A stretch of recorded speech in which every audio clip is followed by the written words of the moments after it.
빌립보서의 핵심적인 교훈이 뭐냐 하면은 기뻐하랍니다. 다시 말하면 바울이 예수 믿고 예수님을 만나서 찾은 그 기쁨, 예수 때문에 받은 기쁨이 있거든요. 그 기쁨의 크기가 너무나 크기 때문에 그 기쁨을 나 혼자만 받지 말고 사랑하는 성도님들 기뻐하세요. 내가 기뻐하라 말하는 것이 수고롭지 않다. 기뻐하라 주 안에서 기뻐하라. 다시 말하는 기뻐하라. 내가 예수 만나보니까, 예수를 경험해보니까 예수님이 주신 그 기쁨, 예수님이 주신 그 평안, 예수님이 주신 그 만족이 나로 하여금 얼마나 큰지 기뻐할 수밖에 없다는 거예요. 그런데 사도 바울의 고백, 성경을 통해서 보여주는 사도 바울의 고백을 다 정리해 보면은 바울은 기뻐할 수 있는 조건들이 별로 없습니다. 왜냐하면은 그는 이렇게 고백합니다. 나는 그리스도를 위하여, 그리스도를 발견하기 위하여, 그 그리스도를 얻기 위하여 모든 것, 나에게 좋다고 생각했던 모든 것을 똥오줌으로 배설물로 여겨버렸다. 다시 말씀드리면 그리스도를 얻고 그리스도 안에서 발견되기 원하고 그 그리스도를 더 고상한 지식인 그 그리스도를 위해서 나는 살기 위해서 참만족, 참기쁨, 세계관이 달라지게 하고 인생관이 달라지게 하고 나로 하여금 영원한 생명을 주신 그 예수 안에서 살고 싶으니까 내가 그렇게 좋게 여겼고 내가 그렇게 귀하게 여겼던 것을 다 포기하고 내려놓는다. 여러분, 오늘 우리가 빌립보서 3장 4절 말씀을 통해서 사도 바울이 자서전적인 고백을 하죠. 자기 고백을 하는 겁니다. 인간적으로 보면 나 자랑할 것 많다. 육체적으로 보면은 자랑하고 신뢰할 만한 사람이 나다. 나 그렇게 비리비리한 사람 아니야. 나 그렇게 못 배운 사람 아니고, 나 그렇게 위치가 그렇게 낮은 사람 아니다. 로마의 시민권을 가지고 있고, 종교적으로 말하면 난 이스라엘 족속이고, 베냐민 지파고, 왜 베냐민 지파를 자기가 자랑하면서 신뢰하다고 말을 했을까요? 최초의 왕이 베냐민 지파, 사울 왕이. 그러니까 이런 말입니다. 나 이래봬도 왕족 출신이야. 이런 것이 되겠습니다. 그러면서 히브리인 중에 히브리인이고 율법으로는 바리새인이고 율법의 의로는 흠이 없다. 다시 말씀드리면 신앙생활 할 때 사람들이 신앙생활 하는 것 보면은 하는둥 만둥 했다면은 나는 열심을 다해서 목숨 걸고 최선을 다해서 율법의 의의를 얻기 위해서 말씀 지키고 살았다는 말이 되는 겁니다. 그러니까 종교적으로 보고 육체적으로 보면은 나 괜찮은 사람이야. 나는 가말리알 문화에서 나는 랍비 교육. 그 당시에 랍비들이 33명이 사내들인 공회에서 정치 종교적으로 다 통치를 하고 다스리고 선한 영향력을 끼치고 있었거든요. 지금의 국회의원들처럼. 그런 젊은 나이에 출세 가도를 달리고 있었고 그는 태어날 때부터 로마의 시민권을 갖고 있었습니다.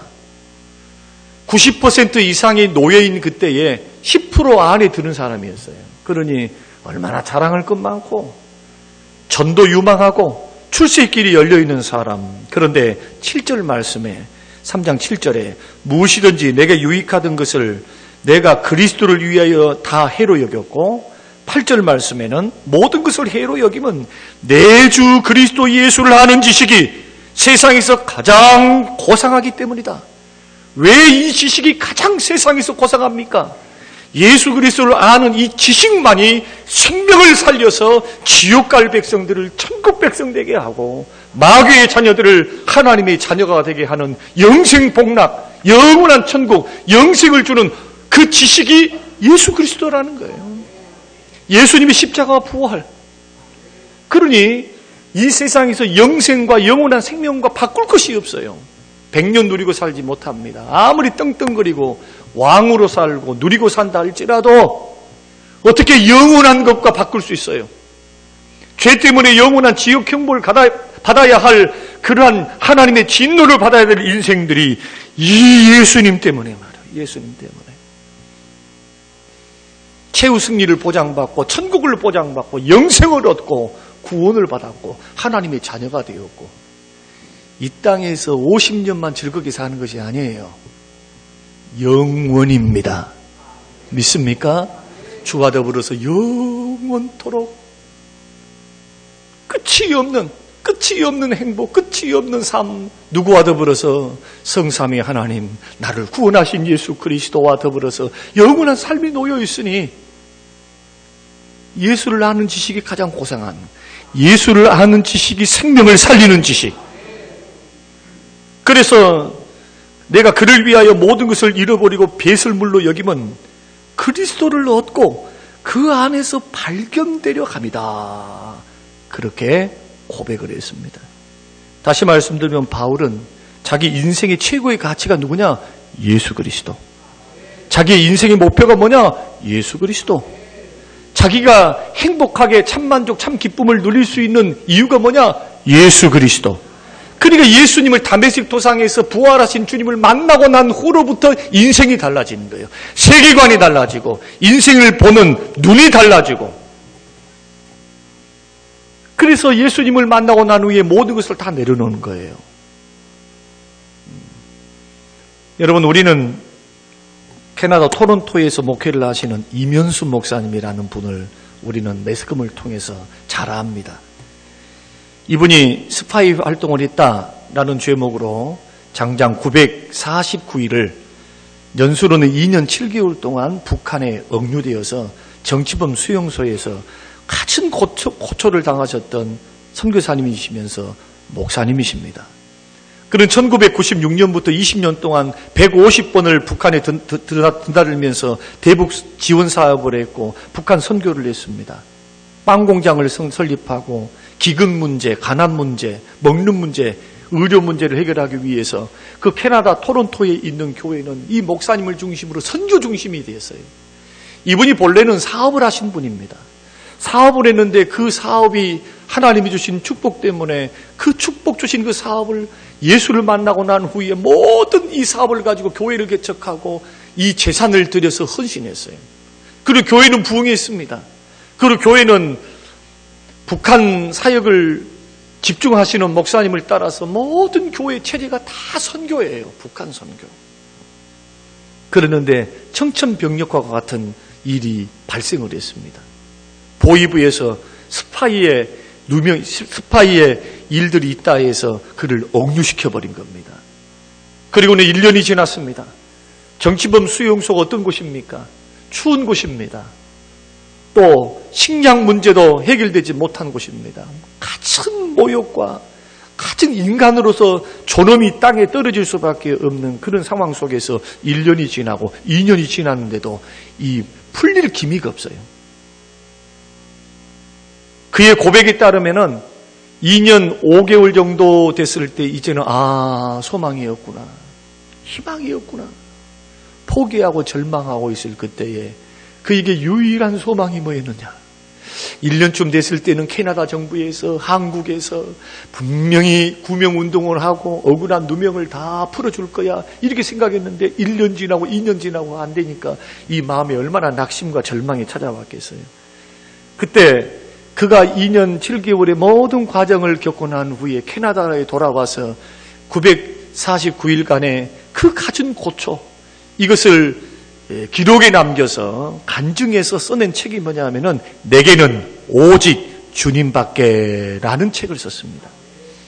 거기에서 억류되면서 깨달았던 것이 있다고 합니다. 두 가지를 깨달았다고 하는, 첫째는 뭐냐면은 자신의 생명, 자신의 지위, 자신의 재산, 자신의 가족, 자신의 소유, 곰곰이 생각해 보니까 다 내 것이었어요.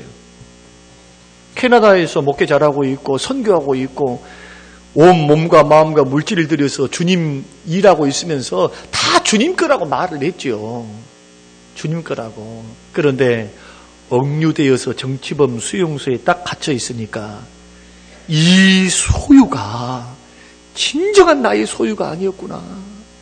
하나님이 누리게 해주셔야만이 이것이 내 것이라는 것을 깨달은 거예요. 뭘로 깨달았을까요? 피부로 깨닫는 게 피부로. 전에는 하나님 것입니다. 할렐루야. 내 몸은 다 물질도 몸도 자식도 다 주의 것입니다. 할렐루야 놀렐루야 고백을 했는데 내가 억류되어서 소망과 희망이 없는 기약이 없는 곳에서 고통을 당하면서 짐승 취급을 당하면서 있을 때에 깨달은 게 그거라는 거예요. 하나님이 주셔야 내 것이고 누리게 하셔야 이것이 진정한 축복이구나. 하나님의 허락이 있어야 된다는 거예요. 하나님의 허락이. 두 번째로는 정치범 수용소에서 자신이 의지하고 바라볼 수 있는 대상이 처음에는 국가였대요. 캐나다 정부. 나는 한국 국적이 아니라 캐나다 국적을 가지고 있으니까 반드시 구명해 줄 거야 라고 하는 거. 웬걸요? 6개월이 지납니다. 1년이 지납니다. 서신 왕래가 되질 않아요. 스파이로 낙인이 찍어져서 평생 노동교화형에 처해졌어요. 법으로 죽어야만 나올 수 있는 사형 언도를 받는 겁니다. 그러니 희망과 소망이 다 사라지죠. 가족이 보고 싶지만은 가족이 자기를 구명해 주지 못할 것을 알았습니다. 그래서 자기가 그렇게 신뢰하고 자기가 사랑했던 예수께로 마음과 중심이 오로지 예수께로 다른 건 다 포기되고 다른 건 다 내려놓고 하나님 앞에 이 현실을 받아들이는 거예요. 주님이 허락하는 현실이라면 주님 내가 이 현실을 받아들이기를 원합니다 하면서 주님 앞에 오직 예수밖에 없다고 고백하면서 하는데 어쩜 그렇게 눈물이 나는지. 주일이면 예배를 드려야 되는데 정든 교회에서는 예배를 드렸고 내가 설교를 했던 목사이니까 얼마나 예배가 그립고 하나님 마음껏 찬양하는 것이 그리웠겠어요. 화장실에서 쪼그려 앉아서 하나님 앞에 기도하고 또 하는 일을 하러 나가면은 사람과 떨어져 있으면 읊조리면서 기도하고 읊조리면서 찬양을 하고 어떨 때는 혼자서 풀을 하러 가고 나무를 하러 갈 때 혼자 남겨지면은 이야기를 이렇게 했대요. 나무하고 이야기를 했대요. 나무야. 지나가 날아가는 새를 바라보는 새야, 니는 나보다 더 행복하구나. 니한테는 국경이 어딨냐, 국경이? 니보다 못한 인생이 나다. 그 신세 한탄하다가 이제는 자기 마음속에 성령께서 자꾸 찬양과 하나님을 높이는 그 과정 속에서 영광을 돌려드리고 주의 이름을 성호를 찬양하고 하나님 앞에 이 일을 감사함으로 하나님 앞에 맡겨드리는 찬양과 기도를 하는데 그렇게 눈물이 나더래요. 그런데 이상하게도 성령께서 그 마음속에 뭘 주시냐 하면은 평안함을 주시는 거예요. 환경이 줄 수 없는 기쁨을 주세요. 기쁨을. 그 신앙의 힘으로 버티고 이기고 있었던 세월. 그러면서 자기는 자기가 풀려나기 전까지 자기가 풀려난다고 하는 것을 가르쳐 주질 않았대요. 그것이 얼마나 역사적인 드라마를 통해서 그것이 이루어졌는지 우리는 간증을 통해서 들었습니다. 여러분, 우리는 이런 간증 얼마나 기가 막히고 은혜로운 간증이에요. 그런데 오늘 사도 바울의 경우는 이분과는 경우가 다릅니다. 하는 수 없이 내려놓은 것이 아니죠. 하는 수 없이 나는 감옥에 갇혔고 나는 스파이 혐의로 정치 수용소에 갇혀 있으니까 나는 이 모든 거 포기하고 내려놓습니다. 이것이 아니죠. 얼마든지 누릴 수 있고 얼마든지 자랑할 수 있고 얼마든지 행복할 수 있음에도 불구하고 스스로가 포기하고 내려놨어요. 배설물로. 왜 그랬습니까? 자기가 가지고 있었던 기득권, 자기가 가지고 있던 성공, 자기가 가지고 있었던 행복과 성공의 가능성, 이것보다도 예수님이 더 좋았기 때문에. 예수 만나니까 예수가 너무 좋은 거예요. 예수님이. 그래서 예수님을 위해서 예수님 안에서 발견되기 원하고 예수님 안에서 살기를 원하고 예수 생명 안에서 살기를 원하고 영원히 주님과 더불어 살기를 원하는 그 마음이 크다 보니까 자기에게 있는 성공도, 자기에게 있는 출세도, 자기에게 있는 가정도 평생 가정을 갖지 않았습니다. 혼자 살면서 복음 전도하면서 순교로 목이 잘리는 순교를 통해서 그는 순교의 제물로 하나님 앞에 드려졌던 그런 노사도의 이야기를 우리는 성경을 통해서 잘 아시잖아요. 예수님 때문에 물질도 포기하고 인생도 포기하고 내려놓고 했던 그가 로마 감옥에서 빌립보 성도들에게 하는 말이 뭐냐? 내가 말한다, 기뻐하라. 다시 말한다, 기뻐하라. 성도들이여, 기뻐하라, 기뻐하라. 지금도 자기는 로마의 감옥에 갇혀 있어요. 복음을 증거하다가. 데살로니가 교회에서는 5장 15절에서 항상 기뻐하라. 쉬지 말고 기도하라. 범사에 감사하라. 이것이 너희를 향하신 하나님의 뜻이니라. 무슨 주의 뜻이라고 목숨 바쳐서 무슨 재산 바쳐서 그렇게 주님 섬기려 하지 말고 여러분 이 명령만이라도 잘해보세요. 한번. 주님이 우리를 향하신 여러 가지 선한 뜻이 있죠. 하나님의 뜻은 이것이니 너희의 거룩함이니라. 데살로니가 전서를 통해서 그래서 음란을 버리고 하면서 주님은 예수 믿는 믿음의 사람들에게 분명히 말씀하셨어요. 하나님은 뭘 원하시느냐? 구별됨과 거룩을 원해요. 영적으로도 육체적으로도. 그러면서 주님이 또 말씀하신 게 뭐냐? 기뻐하래요. 사랑하는 성도 여러분, 기뻐하지 않는 것이 죄인 줄로 믿습니까? 어제 아무도 대답 안 하는 것 보니까 싹 다 우울하신가 보네. 기뻐하지 않는 것이 주님께 합당하지 않는 죄인 줄로 믿습니까? 여러분 조금만 바꿔놓으면 쉬워요. 여러분 자식들 키우시죠? 두 놈의 자식들이 있어요. 큰 놈, 작은 놈이 있는데 큰 놈은 늘 크게 주든 적게 주든 찡찡거리질 않아. 그저 부모의 고생을 생각하고 이것도 감사하고 저것도 감사하면서 할 땐 보리밥을 줘도 감사하고 기뻐하고 들어와가지고 인사를 잘합니다. 엄마 아버지 잘 다녀왔습니다 하면서 엄마 아버지에게 뭘 주느냐? 엄마 아버지 걱정할까봐 걱정할 소리는 안 해. 또 자기가 그것을 해결하면서 자기가 다 엄마한테 이런 말을 하면 엄마 아빠가 슬퍼하고 힘들어할까봐 엄마 아버지를 배려하는 그런 자식이 있는가 하면은 그 줄한 대로 다 해주고 먹을 거 살 거 쓸 거 다 해주는데도 불구하고 이 둘째 놈이라고 하는 것은 도대체 몰라 자기밖에. 뭘 안 준다고 찡찡거리고 맨날 투덜거리고 불평하고 그리고는 하루는 들어와가지고 그냥 찡그리고 들어와서요. 너 왜 그래? 하니까 우리 집은 가난해서 못 살아. 나는 왜 여기서 태어났을까? 왜 그러는데? 형식이는 갖고 보기 형식이는 로봇 태권브이 갖고 있더라. 나는 로봇 태권브이도 안 사주고 장난감 하나도 없다. 여러분 그러면서 사사건건 우울해 있고 찡찡해 있으면 부모님의 마음이 기쁘지가 않죠. 걱정이 되죠. 근데 왜 하나님을 향하여는 예수 믿고 구원받은 하나님 백성들이 하나님이 우리를 보고 계시는데 하나님을 향하여서는 그러냔 말이에요. 거기에 대한 문제점을 인식을 안 해요. 사람들이. 여러분 감격해서 감사해서 눈물을 흘릴 수 있고 또 우리는 슬퍼하고 상처받고 힘이 들어서 때로는 그 힘들고 어려움 속에서 눈물로 간구하면서 하나님 앞에 울면서 기도를 할 수 있어요. 그러나 그것이 영원히 지속된다면 이것도 불신앙이에요. 불신앙. 마치 원망과 불평이 왜 하나님이 그렇게도 원망과 불평의 죄를 크게 하나님이 요구하셨느냐 하면은 그 원망 불평하는 사람에게 하나님은 죽은 하나님이에요. 성경책 속이나 있는 하나님이지 지금도 살아서 역사하시고 지금도 우리를 도우시고 기도할 때 합력하여 선을 이루시고 하나님이 한 길이 막히면 다른 길을 열어주시는 하나님은 아니다 이거예요. 그 사람에게는. 뭘로 증명합니까? 입으로가 아니라 삶을 통해서 자기가 증명하고 있는 거예요. 그래서 원망과 불평의 죄를 우상 숭배의 죄 같이 물으셔서 하나님이 기뻐하지 않으셨어요. 오늘 이 부분을 점검해 봐야 돼요. 예수 믿는 사람들. 특별히 아니 이 세상에 무슨 웃을 일이 있습니까? 이제 물어보겠습니다. 여러분 웃을 일이 많은 분 정치를 봐도 경제를 봐도 가정을 봐도 특별히 자식들을 봐도 험난한 인생 직장과 직업과 사업을 그들이 헤쳐나갈 것을 보면은 한숨이 나지.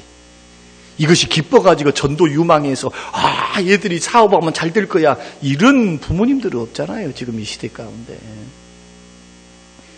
우리 속에는 세상의 풍파가 있고 미래의 불특정한 또한 미래가 예견되지 않는 상황 속에서 너무나 어려워요. 경제적으로도 어렵고 정치적으로도 그렇고. 그런데 놀랍게도 주님은 계속해서 우리에게 명령하시고 말씀하십니다. 나의 삶의 자리가 어떻든 상황의 자리가 어떻든 항상 기뻐하라. 다시 말하노니 기뻐하라.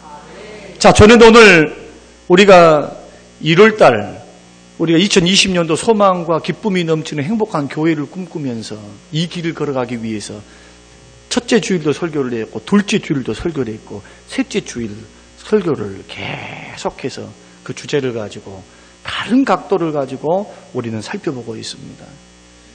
여러분, 저는 험난한 인생길을 걸어가도 주님이 주시는 그 기쁨, 예수가 주시는 그 은혜, 예수님이 주셨던 놀라운 내 안에 성령을 통해서 주시는 그 은혜와 그 기쁨의 깊이가 가득 차고 충만해서 여러분, 내 자신의 현실을 이기고 나에게 있는 어려움을 이기고 괴로움을 이기고 고난을 이길 수 있는 믿음의 사람들이 성림교회가 되시기를 주의 이름으로 축원합니다. 그러기 위해서 우리는 본문의 말씀을 통해서 또한 사도 바울의 서신을 통해서 어떻게 하면 사도 바울은 이렇게 기쁨의 삶을 살았을까? 이것을 추적하면서 우리들도 이런 시대 가운데 기쁨 회복하기 위해서 세 가지를 주목해 보려고 합니다. 첫째가 뭐냐 하면은 사도 바울이 기뻐할 수 있었던 이유는 뭐냐? 그리고 기뻐하라고 요구할 수 있었던 이유는 자신이 기쁘니까 그런 자신이.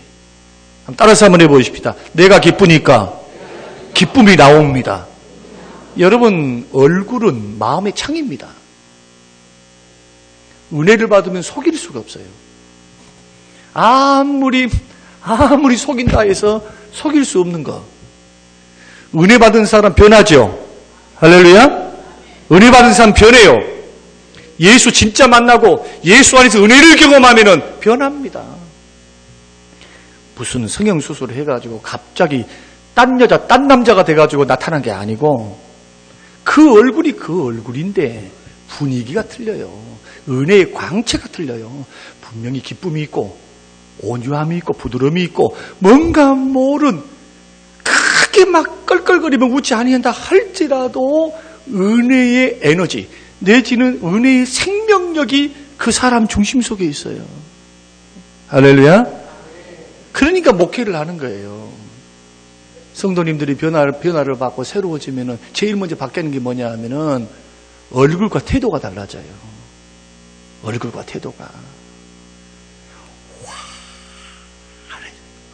오늘 제가 화나죠? 이야기를 해야 설교가 진행이 되는데 얼굴로 화나죠? 예, 비비크림 발랐어요. 오늘은 제가 기쁨 설교하니까 칙칙하고 누리끼리 하면 안 될 것 같아서 그래 안 해도 요즘 비타민C를 많이 먹어서 얼굴이 하얘요. 어제는 우리 아들이 물었습니다. 아빠 왜 그렇게 얼굴이 하얘? 야야 이 목사가 은혜를 받아서 그랬다 해야 되는데 비타민C를 많이 먹어서 그런다. 야야 비타민C 많이 먹어. 여러분 서두에서 밝힌 대로 세상적으로 보면은 사도 바울은 기뻐할 이유가 없어요. 그런데 자기는 기쁘대요. 그러면서 성도들에게 기뻐하라고 그렇게 말하는데 왜냐하면은 예수님을 만났기 때문에 예수님을 찾았기 때문에. 여러분 마태복음 13장 44절의 말씀에 보면은 보화가 숨겨져 있는 밭 이야기를 주님이 하십니다. 비유를 들어서 2000년 전에 팔레스틴에는 뭐 은행이 있었겠습니까? 강도들이 많았지요. 집안에다가 보화나 보물과 돈을 숨겨둘 수가 없어요. 쳐들어오면 다 뺏기니까. 그러니까 이런 부자들이 했던 게 뭐냐 하면 항아리를 딱 마련해가지고 항아리에 금덩이, 돈덩이, 보화 같은 것을 싹 넣고는 그 다음에 지도새도 모르게 새벽 시간에 아무도 없을 때 잠잘 때 지도 잠자고 있을 때 뭐합니까? 슬그머니 혼자 갑니다. 자식한테도 안 가르쳐줘요. 자기 혼자 어디에 은밀한 곳에 딱 숨겨요. 그러다 자기가 죽으면은 전지상 털어버리는 거예요. 비유가 그런 비유예요. 그래서 이 밭을 임대를 나눴는데 임대를 받았던 이 농부가 열심히 밭을 갈다가 쨍그랑 하는 거예요. 쨍그랑 하는 거예요. 밭을 갈고 있는데. 그래서 뭐다냐 하고 쳐다보니까 세상에 항아리 속에가 금송아지가 10마리가 있는 거예요. 금 두꺼비 말고 금송아지. 두꺼비보다 10배나 큰 엄청난 보화입니다. 그래서 얼마나 그 웬 떡이냐 싶어가지고 그가 돌아가서 성경은 뭐라고 말씀하냐 하면은 마태복음 13장에 읽어보시면은 기쁨으로 돌아가서 모든 재산을 정리해서 정리된 그 재산을 가지고 밭을 샀더라. 뭘로 샀다고요? 아니, 밭을 샀는데 뭐함으로 샀다고? 기쁨으로 샀다고, 기쁨으로. 할렐루야? 기쁨으로. 그래서 이제 밭을 팔아라고 하는데 안 판대, 주인이. 그러니까 더블. 아니야. 따더블. 아니야. 나 5배 쳐줄게. 그때서야 5배 쳐주고 샀는 거예요. 그러니까 이 밭주인이 생각할 때 어머 미쳤어. 세상에 아이 저런 허름한 땅을 5배를 주고 사는 어리석은 인생이 어디냐. 그런데 누구는 알고 있습니까? 밭을 갈았던 소장농은 알고 있는 겁니다. 보화가 있거든. 아이고 저 바보. 여기에 지금 10,000배나 큰 보화가 숲겨 있는 게 저것도 모르고 세상에 좋아한 거 봐라. 이거 바보야 바보. 그리고는 밭을 사서 예수님이 비유가 그겁니다. 만약에 봐라. 하나님 나라는 이와 같다는 거예요. 하나님 나라는 받은 자와 발견한 자만이 안다는 거예요. 주는 자와 받는 자만이 아는 축복. 이 보화가 누구십니까? 예수 그리스도인 줄로 믿습니다. 죽었다가 3일 만에 부활하시고 하나님의 자녀로 삼으시고 죄 용서 주시고 영원한 천국을 주시고 영원한 천국만 줬다고 설교를 하면은 오늘날 성도들은 별로 은혜가 안 돼요. 뭣도 준다고 말해야 되느냐? 돈도 준다고 말을 해야 돼. 얼마나 기복주의에 그냥 찌들려 있는지. 예수 잘 믿어봐봐요. 믿음으로 살아봐요. 순종해서 살면 하나님이 뭐가 아까운 것이 뭐가 있어요? 물질이 아까워요. 건강이 아까워요. 무슨 얼굴이 아까워요. 하나님이 못 주실 것도 없어요. 할렐루야? 하나님 주신다고요. 그러니 이 보화를 발견하고 밭을 샀던 것처럼 사도 바울은 자기가 인생을 살아왔는데 인생 예수를 만나기 이전과 예수를 만나고 이후에 자기 가치관, 세계관 여기 있다가 그는 또 천국을 갔다 와 버렸어요. 또 하나님이 천국을 보여줘. 천국을 보니까 이제는 전라도 말로 더 환장해 버리는 거예요. 이제는 주님과 더불어 살기 원하지 이 땅에서 그냥 구질구질하게 뭐 로마 시민권 어쩌고 저쩌고 돈 많고 어쩌고 저쩌고 행복한 가정 이거 필요 없으니까 주여 나 여기서 살고 싶어요. 주님과 더 있고 싶어요. 그런데 그가 이 땅에 내려올 수밖에 없었던 이유가 뭡니까? 주 예수께 받은 사명 때문에. 너는 이방인의 사도로 택한 나의 그릇이다. 사랑하는 성도 여러분, 이 세상을 살아갈 때 예수님의 가치를 진정으로 아는 사람, 이런 사람은 내가 이 땅에도 조금 잃고 살고 좀 가난하게 살고 좀 어렵게 산다 해서 거기에 함몰되지 않아요. 찰나적이고 순간적이고 영원한 것도 없고 내 것도 아닌데. 좀 졸음이 오니까 웃긴만 하나 해드릴게요. 여러분 부부 아시죠? 여러분 남편 아시죠? 여러분 아내 아시죠? 예. 영원합니까? 그냥 둘이 사귈 때는 그냥 당신 없으면 못 살아. 달도 따줄게, 별도 따줄게. 얼마나 그냥 홀게 가지고 그냥 그래놓고 자 마음이 안 맞고 어쩌고 이찌고 저쩌고 성격 차이입니다. 그렇게 해서 보세요. 그런 인생들도 많고 그 다음 떡하니 남편이 죽고 아내가 딱 죽으면은 얼마 안 지나갖고 장가가고 시집갑디다. 무슨 영원한 것이 있어요 이 세상에. 그렇게 사랑한다고 그러고 그렇게 좋다고 그러고. 그런데 목사님들도 예외가 아니에요. 우리 사모님들은 오래오래 건강하게 사세요. 목사님보다 오래 살아야지.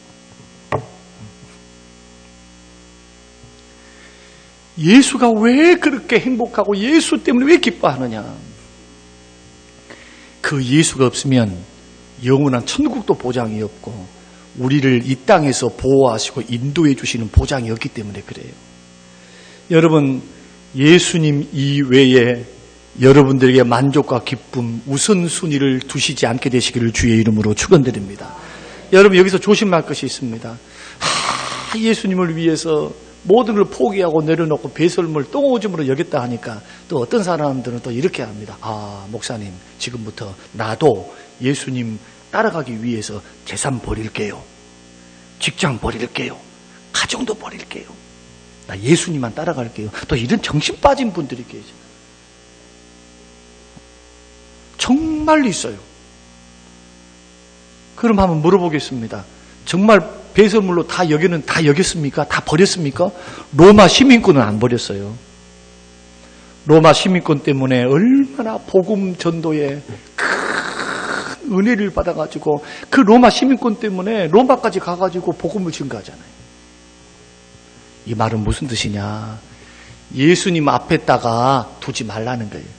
여러분이 아무리 가정이 훌륭하고 좋고 행복하고 여러분 재산과 직장과 건강 무슨 노는 것 예수님 아래다 돌아가는 거예요.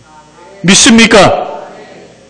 이것이 예수를 전부 삼고 예수 그리스도를 안에서 발견되기 위해서 배설물로 버리고 포기한다는 뜻이라는 거예요.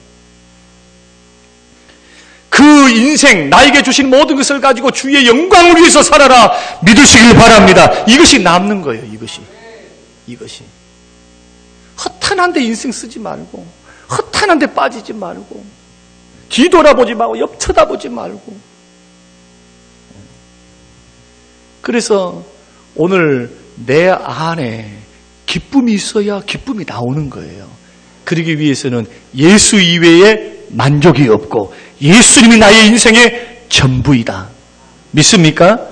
정말 죄송한 말이지만은 여러분 자식이 나의 인생의 전부일 것 같지만은 시집 장가 가면은 내 자식도 아니고 그런다는 어른들 말씀 들으셨죠? 이 세상에 영원한 것 없어요. 이 세상에 영원한 분은 예수 그리스도십니다. 나 죽을 때 돈도 떠나고 친구는 슬퍼 울면서 어디까지는 옵니까?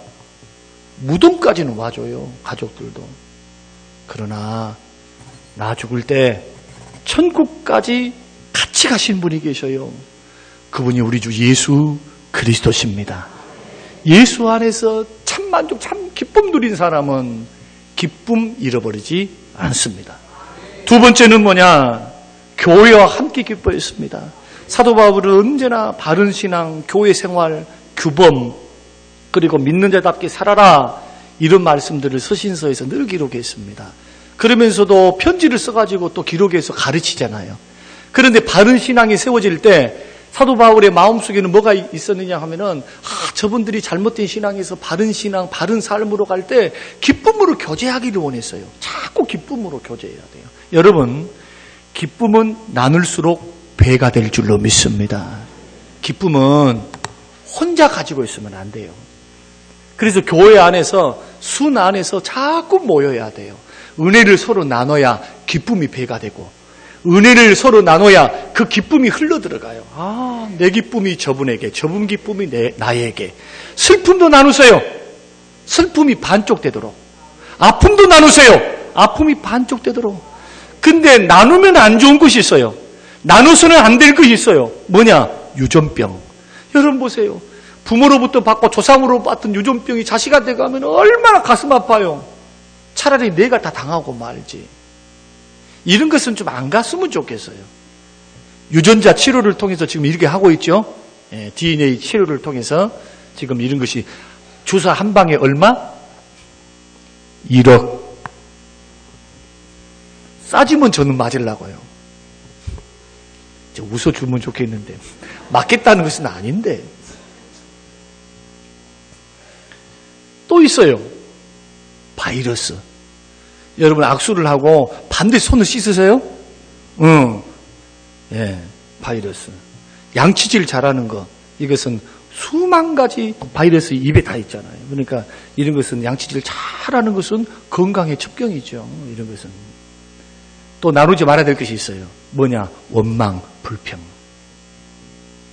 우울, 이런 것은 전염돼요. 전염. 여러분 웃는 것, 사랑하는 것, 섬기는 것, 슬픔, 아픔, 이런 것들은 좀 나누십시오. 나누면은 심리학자들에 의하면은, 자, 사람은 이 뇌 신경세포, 거울 신경세포라는 것이 있다고 그래요. 뇌에는 거울 신경세포가 뭐냐면 상대방이 나를 보고 막 웃잖아요. 막 이렇게 웃으면은 나도 모르게 웃고 있어요. 근데 상대방이 찡그리고 있잖아요. 그럼 나도 모르게 찡그리고 있어. 찡찡거리면서 찡그립니다. 그래서 상대방의 얼굴은 나의 얼굴일 수 있어요. 예수 믿는 사람들은 기쁨으로, 반드시 기쁨이 어디서 잃어버렸는지를 여러분 판단하고 기도하면서, 기쁨이 예수 믿는 사람의 트레이드 마크가 되고, 성림교회를 왔더니 따뜻하다, 성림교회 왔더니 왜 이 사람들이 이렇게 얼굴이 밝냐, 보니까 목사님 닮았더라. 예, 제 자랑도 좀 쳐야지. 뭐. 예. 그러면서 은혜스럽더라. 그런데 각 개인이 자신만 갖고 있지 말고 주변 사람들에게 자꾸 나누세요. 배가 되도록. 나는 이런 순, 이런 교회가, 이런 가정이 우리 가정, 우리 교회, 우리 순이 되시기를 주님의 이름으로 축원합니다. 세 번째는 로마서 12장 1절 말씀 보니까 사도 바울은 주님을 기쁘시게 하는데 최선을 다했습니다. 하나님이 기뻐하시는 거룩한 산 제사로 드리라. 2절, 하나님의 선하시고 기뻐하시고 온전하신 뜻이 무엇인지 분별하도록 하라. 고린도후서 9장 5절, 그런즉 우리는 거하든지 떠나든지 주를 기쁘시게 하는 자 되기를 힘쓰노라. 에베소서 5장 10절, 주께 기쁘시게 할 것이 무엇인가 시험하여 보라. 그러니까 사도 바울의 삶의 목표가 뭐였습니까? 나의 삶으로 주님을 기쁘게 하리라. 같이 한번 해보겠습니다. 내 삶으로 주님을 기쁘시게 하리라. 사랑하는 성도 여러분, 오늘 말씀을 정리하면서 우리들이 인생을 살아갈 때 뭐 얼마나 기쁜 일이 있어서 기쁘겠어요? 그러나 예수 믿는 사람들은 달라야 돼요. 왜 달라야 되느냐? 우리에게는 보호자가 계십니다. 기쁨의 근원이 계세요. 성령의 9가지 열매를 보세요. 다 예수님의 인격 아닙니까? 사랑, 희락, 화평, 오래 참음, 자비, 양선, 충성, 온유, 절제. 여러분 신앙생활을 다른 것으로 점검하지 말고 여러분 성령의 9가지를 가지고 점검하십시오. 교회에서 뭘 많이 했습니다. 좋습니다. 그러나 기쁨이 없어. 기쁨이 없고 어거지로 마지못해. 주님은 어거지로 마지못해. 여러분 이런 것도 주님은 기쁘게 받으시리라. 이건 착각입니다. 구레네 사람 시몬 억지로 십자가 짊어졌더니 무슨 후에 어떻게 됐더라. 이것 하나 갖고 울겨 먹는 목사님도 계셔요. 그러나 우리는 분명합니다. 예수 진짜로 만나면, 예수 은혜 안에 있으면은 기쁨이 회복되는 거예요. 건강한 인생은 예수 은혜 받아서 예수 은혜 안에서 기쁨을 전달하는 해피 바이러스가 되는 겁니다. 나는 이런 교회가 성림교회가 되시기를 바랍니다. 이 일을 위해서 3가지를 말씀드렸어요. 이 3가지를 마음의 신비에 다 새기셔서 주님을 기뻐하니까 주님의 기쁨, 주님이 나를 내가 하나님 앞에 받아졌다라는 느낌 때문에 하나님 마음속에 기쁨이 생기고 또 내 안에 예수만이 나의 전부다 라는 이런 믿음으로 걸어가니까 내 속에 기쁨이 충만해서 주가 주시는 기쁨이, 이 기쁨이 또한 성도들과 나눔을 통해서 여러분 슬픔은 떠나가고 기쁨이 찾아오시기를 바랍니다. 저주는 떠나가고 하나님이 주신 축복이 넘치는 귀하고 복된 인생과 삶과 신앙이 성림교회가 되시기를 주님의 이름으로 축원합니다.